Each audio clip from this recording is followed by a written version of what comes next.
ಇನ್ನು ಧರ್ಮಸ್ಥಳ ವಿರುದ್ಧ ಆರೋಪ ಪ್ರಕರಣಕ್ಕೆ ಸಂಬಂಧಪಟ್ಟಂತೆ ಕೋರ್ಟ್ಗೆ ಎಸ್ಐಟಿ ತನಿಖೆಯ ಸಾರಾಂಶದ ವರದಿ ಸಲ್ಲಿಕೆ ಆಗ್ತಾ ಇರೋದು. ಬೆಳ್ತಂಗಡಿ ನ್ಯಾಯಾಲಯಕ್ಕೆ ಎಸ್ಪಿ ದಯಾಮ್ ಅವರು ಆಗಮಿಸಿದ್ದಾರೆ. ಕೆಲವೇ ಹೊತ್ತಿನಲ್ಲಿ ಸಾರಾಂಶದ ವರದಿ ಕೋರ್ಟ್ಗೆ ಸಲ್ಲಿಕೆ ಆಗುತ್ತೆ. ತೀವ್ರ ಕುತೂಹಲ ಮೂಡಿಸಿದೆ ಎಸ್ಐಟಿಯ ವರದಿ.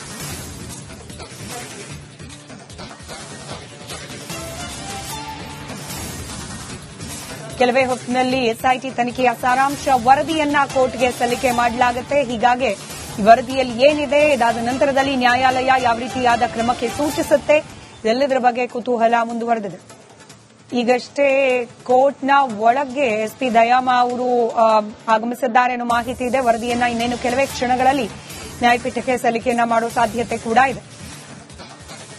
ಮತ್ತಷ್ಟು ಡೀಟೇಲ್ಸ್ ನಮ್ಮ ಪ್ರತಿನಿಧಿ ಆದಿತ್ಯ ನೀಡ್ತಾರೆ. ದೂರವಾಣಿ ಸಂಪರ್ಕದಲ್ಲಿದ್ದಾರೆ. ಆದಿತ್ಯ, ಸಾರಾಂಶ ವರದಿ ಸಲ್ಲಿಕೆ ಆಗ್ತಾ ಇರೋದು, ಇನ್ನೂ ಸಾಕಷ್ಟು ಪ್ರಕ್ರಿಯೆಗಳು ಕಾನೂನಾತ್ಮಕವಾಗಿ ಬಾಕಿ ಇದೆ. ಆದರೂ ಕೂಡ ಇದು ಈ ತನಿಖೆಯ ಭಾಗವಾಗಿ ಎಷ್ಟು ಮಹತ್ವವಾದ ಘಟ್ಟ ಅಂತ ಹೇಳಿ ಏನ್ ನಡೀತಾ ಇದೆ ಸದ್ಯಕ್ಕೆ ಕೋರ್ಟ್ನ ಆವರಣದಲ್ಲಿ, ಅದನ್ನು ಸೇರಿಸಿ ಹೇಳೋದಾದ್ರೆ?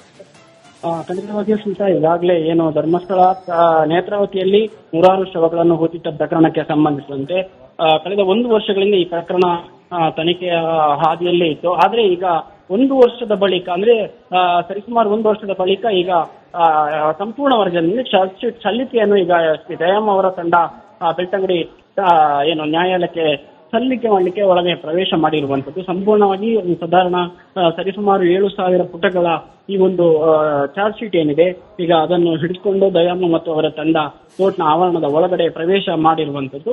ಇನ್ನು ನ್ಯಾಯಾಧೀಶರು ಬೆಳಿಗ್ಗೆ ಕೂಡ ದಯಾಮ್ ಅವರ ತಂಡ ಬೆಳ್ತಂಗಡಿ ಕೋರ್ಟ್ಗೆ ಹಾಜರಾಗಿತ್ತು. ಆ ಬಳಿಕ 3 ಗಂಟೆಗೆ ಗಡುವನ್ನು 3 ಗಂಟೆಗೆ ನ್ಯಾಯಾಲಯ ಮತ್ತು ನ್ಯಾಯಾಧೀಶರು ಬರಬೇಕು ಅಂತ ಹೇಳುವಂತಹ ನಿಟ್ಟಿನಲ್ಲೂ ಕೂಡ ಅವರಿಗೆ ಟೈಮಿಂಗ್ಸ್ ಅನ್ನು ಕೊಟ್ಟಿದ್ರು. ಆ ಬಳಿಕ ಈಗ ನೇರವಾಗಿ ದಯಾಮ ಮತ್ತು ಅವರ ತಂಡ 3 ಗಂಟೆಗೆ ಕೋರ್ಟ್ ಆವರಣದ ಒಳಗೆ ಪ್ರವೇಶ ಮಾಡಿರುವಂತದ್ದು.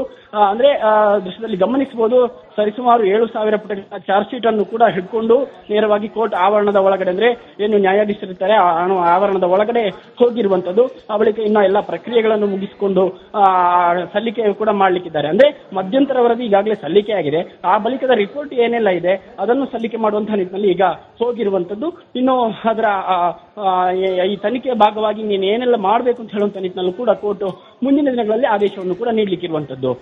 ಕೇವಲ ಎಸ್ಪಿ ದಯಾಮ್ ಅವರು ಮಾತ್ರ ಹೋಗಿದ್ದಾರೆ, ಟೀಮ್ನ ಇನ್ನಿತರ ಸದಸ್ಯರಾದ್ರೂ ಹೋಗಿದ್ದಾರೆ? ಏನ್ ಮಾಹಿತಿ ಇದೆ, ಒಟ್ಟಾರೆ ಯಾರಿದ್ದಾರೆ ಕೋರ್ಟ್ನಲ್ಲಿ, ಏನ್ ನಡೀತಿದೆ ಅನ್ನೋದ್ರ ಬಗ್ಗೆ?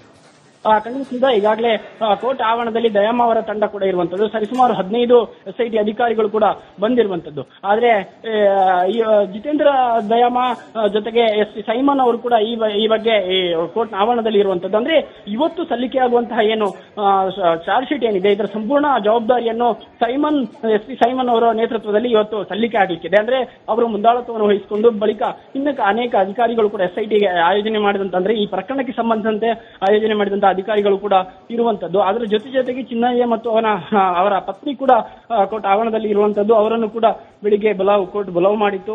ಅವರನ್ನು ಕೂಡ ಈಗ ಈ ಕೋರ್ಟ್ ಆವರಣದಲ್ಲಿ ಅವರು ಕೂಡ ಹಾಜರಿದ್ದಾರೆ.